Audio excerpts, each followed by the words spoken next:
So last week, they came in and said, you know what? Kevin Jonas's new single is out. Little Things.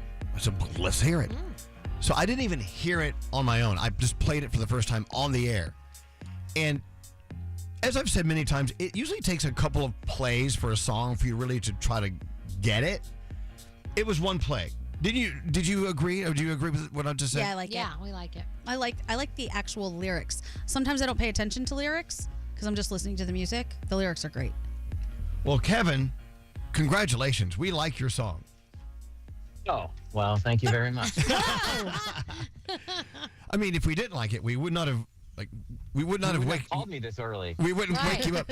Okay, so you and the Jonas Brothers, of course, were in South America. How was that? Yeah, it was amazing. You know, anytime we go to Latin South America, it's just absolutely crazy and amazing. And the fans are just, they try to outdo each other country to country. They really do. It's In, really in what special. way? And, Like, what do they do? The more they do really special things. Like I played my song Changing in Brazil, and they opened up these giant like cut out paper blue hearts, and then blew up balloons and then released them in the audience, the entire stadium. So it was just a coordinated effort on different songs. It's really special. So, Kevin, does it still, I mean, after all these years performing around the world, does it still kind of just boggle your mind that you could be in some country you can't even pronounce sometimes, and they know every single syllable to every single song? Yeah, it's pretty special. I cannot speak Spanish or Portuguese. So the fact that they've, taken the time and energy to, maybe not have English as their first language so that they, know our lyrics and they sing them just as loud, if not louder, back to us is really incredible. I love it. Awesome. Look, we've been able to do this for a long time, as you know, Elvis, but it's one of those things where it never gets old. And now I'm gearing up for our Las Vegas weekend, and it's going to be fantastic for Memorial Day. Wow. Look, Yeah. I'm confused here. The longevity of all of this. I mean, do you... Me too. What? I mean, but when you walk out on that stage now, how is it different than walking out on the stage, let's say, 15 years ago? Oh, it's completely different. I think what's really fun about this band is there's a lot of things we used to have to do, early days, a lot of crazy production and, a lot of pyro and video walls and all this stuff. It's now people just want to be there with us in that moment, hearing the music. It's kind of crazy. We love putting on a huge production, obviously, because you've seen our shows, we do that. But we've learned that half the time they just want to be in a place where they can see us and hear us really well and just be there and just be present. And that's why shows in Las Vegas this weekend are in the park, the MGM theater, and it's a more intimate venue than an arena or stadium. So it's super fun, but there's 4 nights. So each night we've been talking about our set list. It's what are we going to do? How are we going to switch it up? And and that's the best part for us. Every night we try to change the set. So it is different for us. Kevin, you bring up an interesting point about how they just want to see it raw and real, and there's no reason to blow things up on stage. That's what she said. Hi, Well, hello. But you know what? I see this trend on the way as we are diving into these oceans of AI this, AI that. I really think people are starting to truly resist it and wanting fresh, natural, organic, authentic. And I really think you can't lose going that way. Do you agree with that?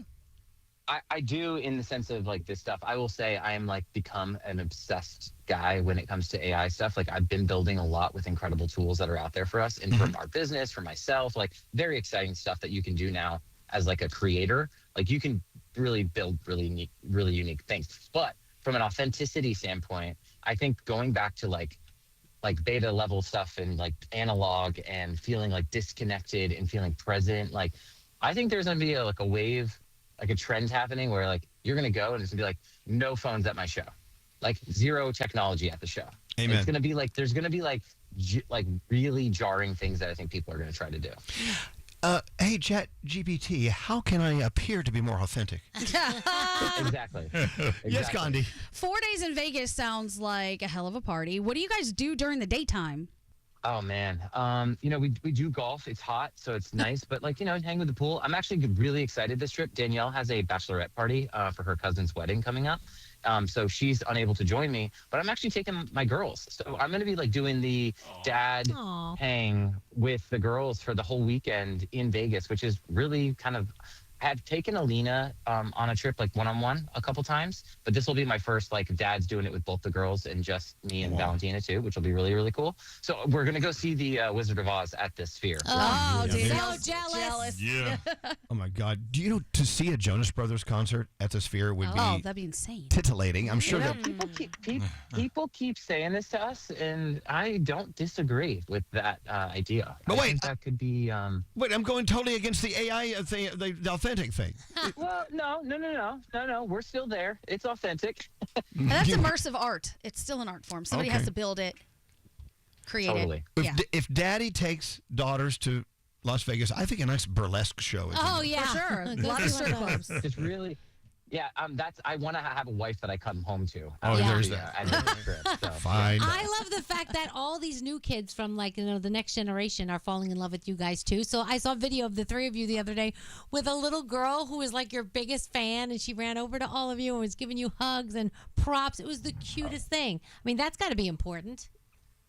It's weird. We're definitely the most amazing thing it's continuing to grow. I'll say like a couple things that I think has happened. One, the generation has grown up with us, right? But they are now in their mid to late 30s, and just like we are, and I'm damn near 40, but like it's one of those things where they are having kids, and they have so their favorite band is the Jonas Brothers, and they're introducing them in the car on the way to school and listening to the music, and it's very, very cool to see the continuation of the generations grow. But then I think like back to like just this last holiday season, the Christmas movie, I think, was one of those things where a lot of people sat as a family and watched it, which I'm very grateful for.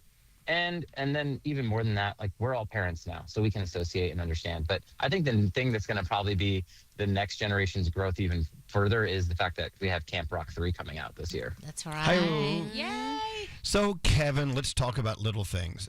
This song, I was introduced to Little Things before I heard it online on Instagram with all the Polaroid photos, from your past, and it's brilliantly done. There's something different about a Kevin Jonas song dropping, very different and unique than Jonas Brothers song. It seems like such a personal thing that you're dropping. I'm not saying that your brothers don't do the same thing. I think you're right though. Like they do their own personal versions of things, right? Like Nick's album recently was incredible and extremely personal. Gut Punch and the songs he had in Sunday's Best were that. I think when we do projects that are our own, it does allow us to be much more, you said it again, but authentic to ourselves, right? Because we have three voices in the room. Like I could talk about, my journey with my wife, but it might not be the same as for Nick, and it might not be the same for Joe. And we do write in specificity. I hope that's. It's a hard word to say. But we also write with kind of broad intention, so it's kind of have to do both, and we balance that for sure. Well, the relatability of Little Things, to me, to everyone, it's of course it's our own unique experience to apply it to our lives or apply our lives to it. Talk about Little Things, where it came from, how it was born, and where it is now as we're about to listen to it. It's amazing. Thank you again, by the way, for the support on it. I got a phone call. I was actually traveling when I got your phone call. I missed it. I apologize. I was sleeping. But I will say, I think Little Things for me was the same team that helped me with Changing. I took like 20 years trying to find like what a Kevin Jonas song sounded like, and I've recorded a lot. I've done like, am I a little bit more country? Am I a little bit more pop? Am I a little bit this? Am I just want to do some cover songs and do it my way? Like I've recorded a lot of music over the years, and just nothing really worked for me. Like felt it was truly like the thing. When I heard Changing, I felt like, oh my God, this is it. I felt like I owned that song and like knew that song and lived that song, which was really important to me.